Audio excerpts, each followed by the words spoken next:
Hello everyone, this is Rita Singh. So here I am explaining about the chapter Motions of the Earth.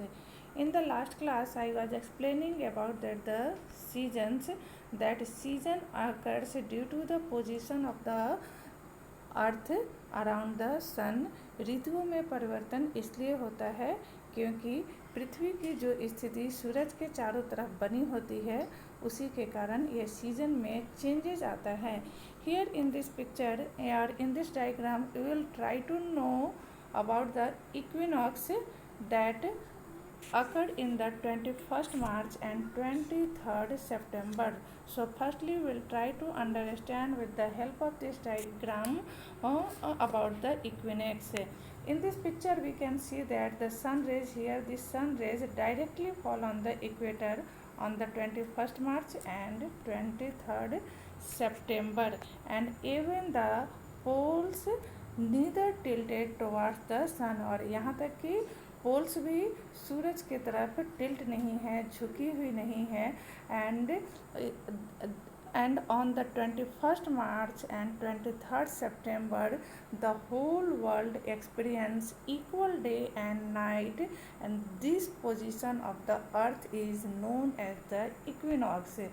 So हमने देखा कि सूरज की सीधी किरणें जो हैं वो इक्वेटर पे पड़ती हैं 21 मार्च और 23 सितंबर को, और साथ ही साथ पूरी दुनिया इस दिन एक समान रातें और समान दिन का एक्सपीरियंस करती है, और इस स्थिति को ही हम इक्विनॉक्स कहते हैं।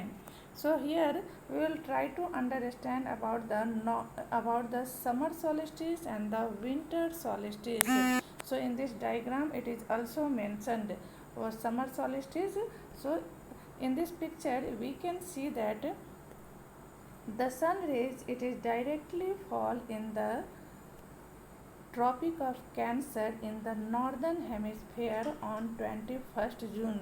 So the northern hemisphere, it experienced the longest day and the shortest night, and it is just vice versa in the southern hemisphere. This position of earth is called the summer solstice. So इस picture में जैसा कि हम देख सकते हैं कि ये ट्रॉपिक ऑफ कैंसर, सूरज की सीधी किरणें ट्रॉपिक ऑफ कैंसर में 21 जून को पड़ती है, जिसके कारण 21 जून को नॉर्दर्न हेमिस्फेयर से सबसे लंबा दिन और सबसे छोटी रात यहाँ एक्सपीरियंस करता है, जिसके कारण और इस स्थिति को, पृथ्वी की इसी स्थिति को समर सॉल्स्टिस कहते हैं। And here in the southern hemisphere we can see that on the 22nd December the sun rays directly fall on the Tropic of Capricorn in the southern hemisphere. So the southern hemisphere experience the longest day and the smallest night, and it is just vice versa in the northern hemisphere. This position of the earth is called the winter solstice. इसका मतलब है कि सूरज की सीधी किरणें northern hemisphere के tropic of Capricorn में 22 दिसंबर को पड़ती है, जिसके कारण 22 दिसंबर को सदर्न हेमिस्फीयर में सबसे लंबी रात और सबसे लंबे दिन और सबसे छोटी रात होती है, और इसके जस्ट विपरीत नॉर्दर्न हेमिस्फीयर में होता है, मतलब सबसे लंबी रातें और सबसे छोटी दिन होती है, और नॉर्दर्न हेमिस्फीयर विंटर एक्सपीरियंस करता है, जबकि southern hemisphere summer season experience करता है, और this position of the earth is called the winter solstice, और अर्थ के इसी स्थिति को विंटर सॉल्स्टिस कहते हैं। So let's try to understand and this position with the help of more explanation. So इस स्थिति को हम लोग ज़्यादा एक्सप्लेनेशन के साथ कोशिश करते हैं समझने की। On 21 June the northern hemisphere is tilted towards the sun. 21 June को नॉर्दर्न हेमिस्फीयर सन की तरफ झुका हुआ होता है।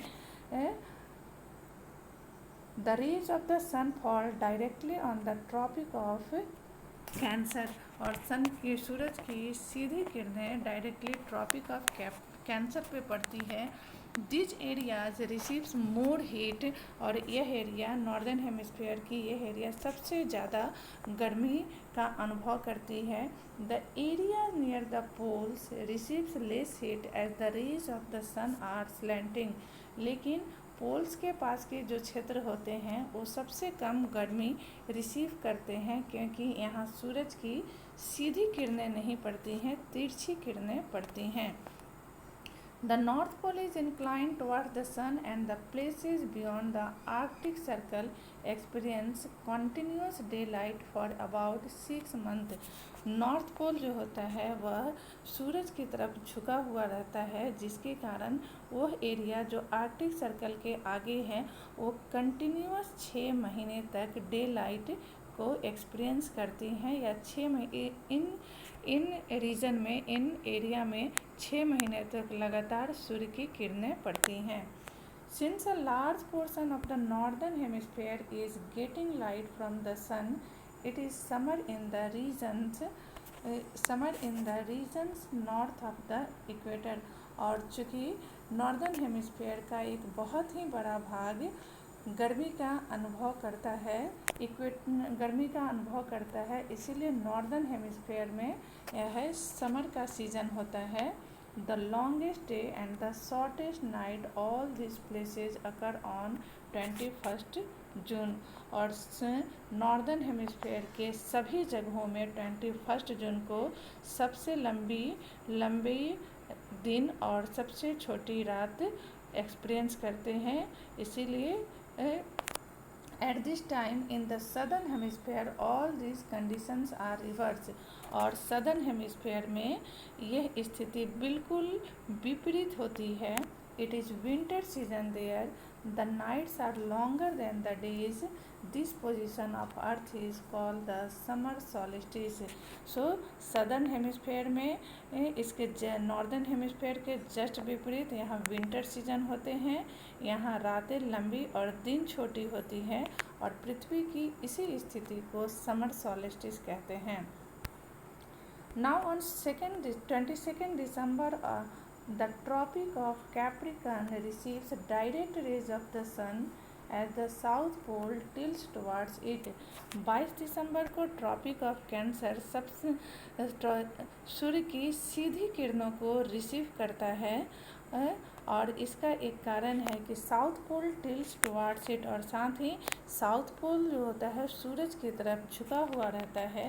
As the sun's rays fall vertically at the tropic of Capricorn, और सूरज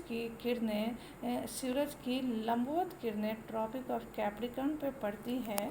सो a larger portion of the southern hemisphere gets light, जिसके कारण सदर्न हेमिस्फीयर का ज़्यादा से ज़्यादा क्षेत्र को लाइट मिलता है, सनलाइट मिलता है और हीट मिलता है। Therefore it is the summer in the southern hemisphere with longer days and shorter night, और इसी कारण 22 दिसंबर को सबसे सदर्न हेमिस्फीयर के ज़्यादातर भागों में सबसे लंबा दिन और सबसे छोटी रातें होती है। The reverse happen in the northern hemisphere, और नॉर्दर्न हेमिस्फीयर में बिल्कुल इसका उल्टा होता है। That means the shorter days and the longest night, मतलब सबसे छोटे दिन और लंबी रातें होती हैं। और जस्ट उल्टा, when the southern hemisphere experience the summer season, the northern hemisphere experience the winter season। और जब सदर्न हेमिस्फीयर में गर्मी का मौसम होता है तो नॉर्दर्न हेमिस्फीयर में ठंड का मौसम होता है। This position of the earth is called the winter solstice, और पृथ्वी पर इसी स्थिति को हम विंटर सॉलिस्टिस कहते हैं। So here the Christmas is celebrated in Australia in the summer season. बाकी सारी दुनिया में क्रिसमस ठंड के मौसम में 25 दिसंबर ठंड का मौसम होता है, क्रिसमस ठंड के मौसम में सेलिब्रेट किया जाता है, जबकि ऑस्ट्रेलिया में ये गर्मी के मौसम में सेलिब्रेट किया जाता है, because the Australia fall in the southern hemisphere and on the December month the southern hemisphere experience the summer season.